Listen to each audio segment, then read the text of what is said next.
और एक क्या करके बोले करो बोले तो ये जो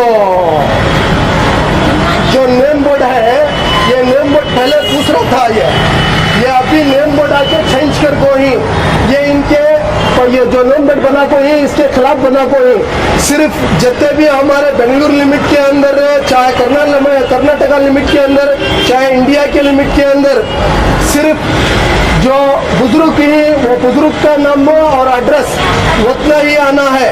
और उसके बावजूद इन्होंने क्या कर को ही ये पहलवान अब्दुल सत्तार साहब को फैमिली और डोनर भाई रुखसारा मास कर को बोल को डाल को ही ये सरासर गलत है।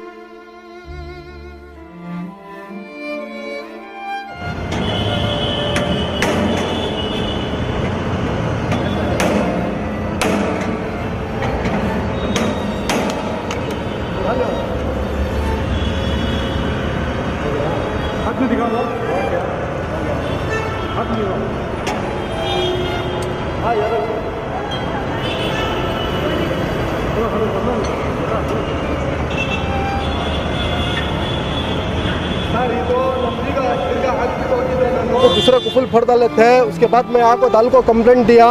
कंप्लेंट देने के बावजूद भी आको उन्होंने यहाँ दूसरा कुफुल हमारा फोड़ को फिर डाल लग गई। ये वजह से आको मैं सामने हमारे मीडिया के सामने कुफुल खोल को फिर मैं कुफुल डालने को जा रहा हूँ। फिर आको उन्होंने खोले करो बोला तो इसकी जिम्मेदार है मोहम्मद माज और रुखसारा ये चीज़ को इंटरफेयर कर रही है जगह के वास्ते। ये चीज़ के वास्ते मैं तुमना लोगों को अपील कर रहा हूँ कि ताकि हमारे कॉटनपेट एक्सटेंशन को भी इंटीमेशन दे रहा हूँ मैं। बार बार आपको ये मोहम्मद माज और रुखसारा माज, फैरोज़ पाशा, मोहसिन, बाबू और फामिदा बेगम, परवीन, सुमैया, उन सभी को इसके अंदर ये जगह के वास्ते इंटरफेयर हो रही और हमना मारने की कोशिश कर रही है, हमना धमकाने की कोशिश कर रही है, बहुत तकलीफ़ दे रही है, हमना टॉर्चर कर रही है। हमना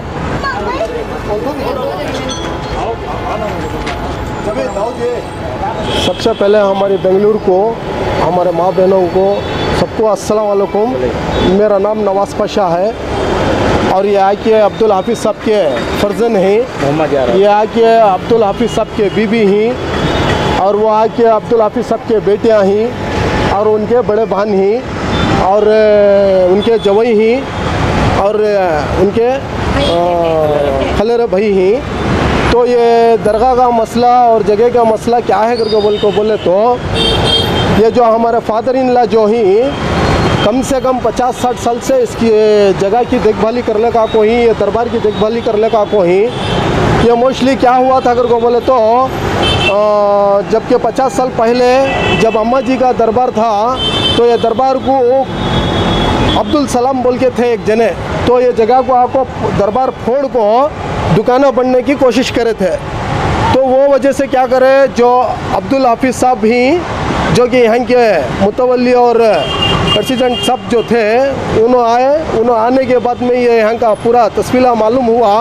मालूम होने के बाद में क्या हुआ बोला तो पूरा कॉटनपेट स्टेशन को जब वो परेड के अंदर इन्होंने कंप्लेंट दिए थे, कंप्लेंट देने के बाद में ये पूरा इधर कंप्लेंट करके और उनके जो अब्दुल सलाम थे उनके नाम पे पूरा इशू करके है और केस चला है। ये दरबार सभी बने थे और केस चलाने के बाद में सेंट्रल मुस्लिम एसोसिएशन और जामिया मस्जिद ट्रस्टेबल वाले दोनों मिलकर अब्दुल हाफिज़ साहब के नाम पे केस डाले थे।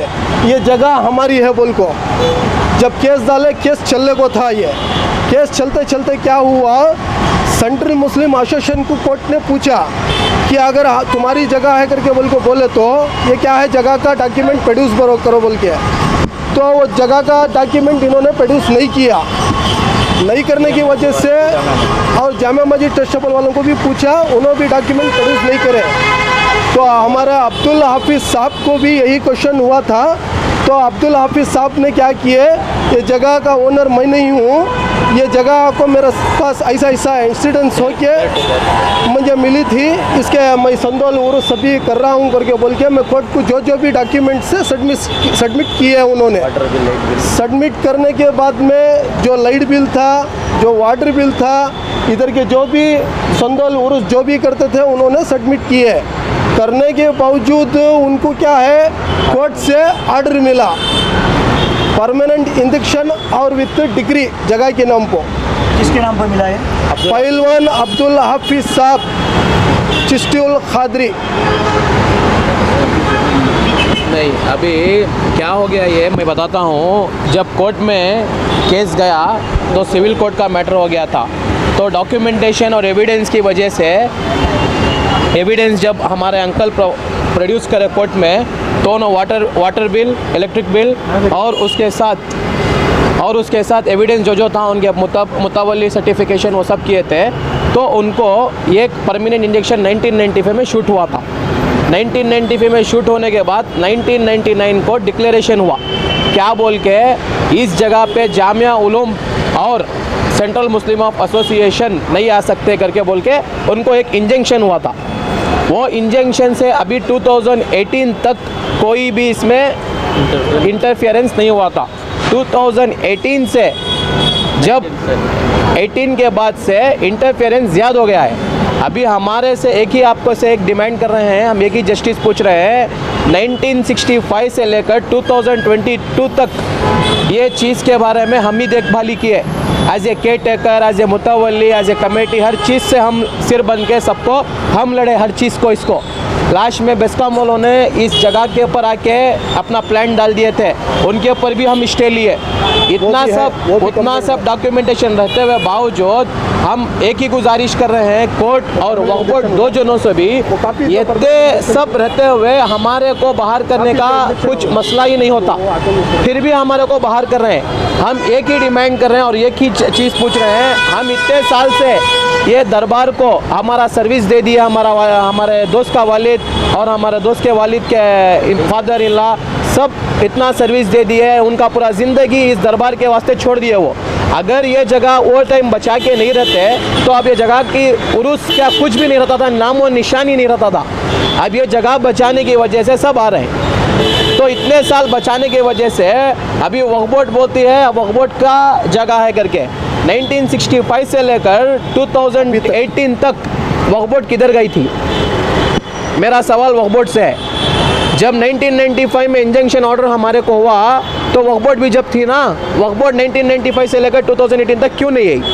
तो वक्फ बोर्ड के पास इसके सपोर्टिंग डॉक्यूमेंट्स है? नहीं है। देखिए सर, हम वक्फ बोर्ड में 1 से 2 बार आरटीई डाले थे, आरटीई में मेरे को डॉक्यूमेंट कुछ नहीं मिला, नो डॉक्यूमेंट्स फाउंड करके मिला है। ठीक है, हमारा क्वेश्चन ये है, अगर ये वक्फ बोर्ड का जगह है, हम मानेंगे वक्फ बोर्ड का, अगर वक्फ बोर्ड का जगह है ये, या वक्फ बोर्ड का अगर प्लेस है, ये वक्फ बोर्ड का शेड्यूल प्रॉपर्टी है, हमारा एक ही कंसर्न है, अगर 1965 से हमारे जो अंकल और उनके वालिद नहीं बचा के रहते हैं तो वक्फ बोर्ड क्या करती थी?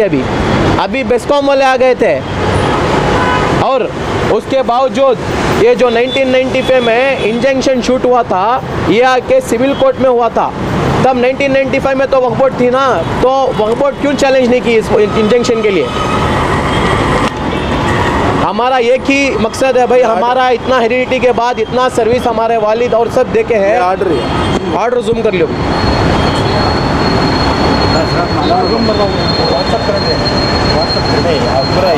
हमारी एक ही गुजारिश है आपसे, आज़ाना गुजारिश है, ये आंटियाँ पूरा हो गुजारिश एक ही है इस चीज़ के लिए, जो हमारे दोस्त के वालिद अब्दुल हाफिज़ साहब, उनका अपनी ज़िंदगी पूरी इसमें बिता दी है, वो बिताने के बावजूद उनको लास्ट तक भी न्याय नहीं मिला।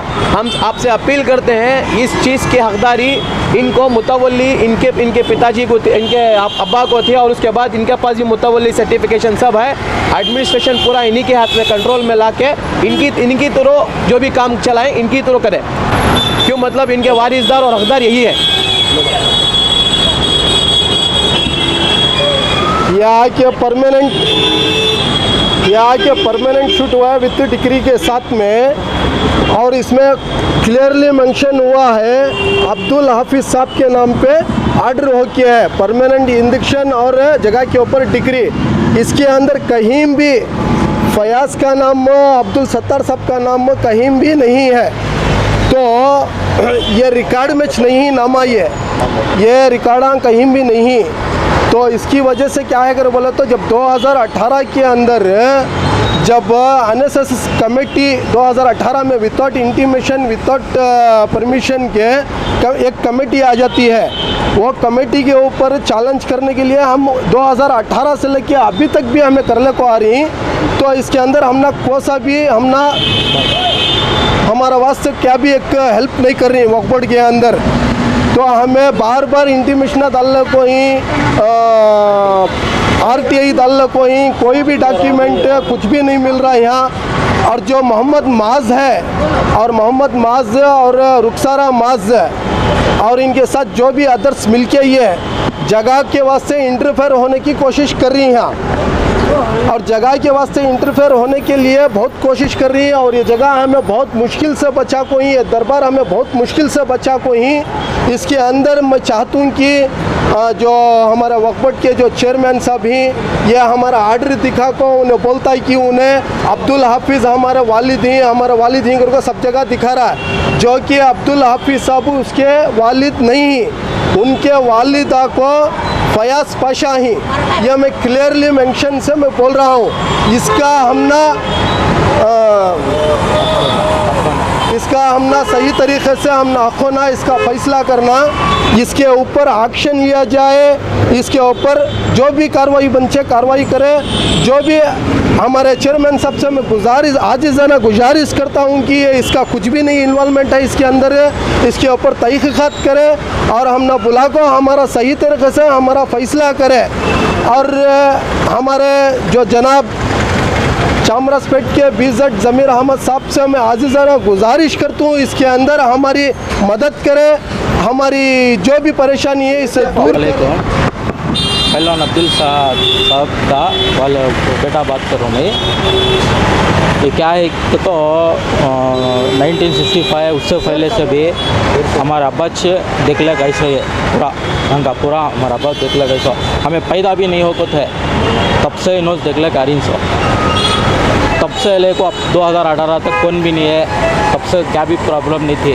2018 के बाद 2019 के अंदर हमारा अब्बा का इंतकाल होगा, तब इंतकाल होते ही पूरा फ़ायदा उठा ले को बड़ा कौन भी नहीं है घर को, कौन की गुज्जा को ये हमारी जगह, ये वक्फ बोर्ड की जगह कर लग बोल 1965 से भी पहले से भी वक्फ बोर्ड कान थी, 2019 तक कान थी वक्फ बोर्ड की जगह को आप क्लेम कर रही हो। अब 2019 तक वक्फ बोर्ड कान थी, जो उन्होंने इंसाफ का उन्होंने चलाने का लेते हमने जो राइट्स है केयर टेकर थे उन्होंने मुतवली दरगाह के थे, मुतवली सर्टिफिकेट हम भी हमारे पास है। उनके बाद 2017 में मैं भी मुतवली की सर्टिफिकेट अब्बा बना को है वो होना तो मैं प्रोड्यूस करता हूँ, तुमना दिखाता हूँ। हमना क्या पहले कैसा हमें चला ले हमारा बाबा जला थे वैसा ख़ानदान से हमना आना इन्हों हमारा अम्मी हमारे यजमान 50 साल से संभालने को थे।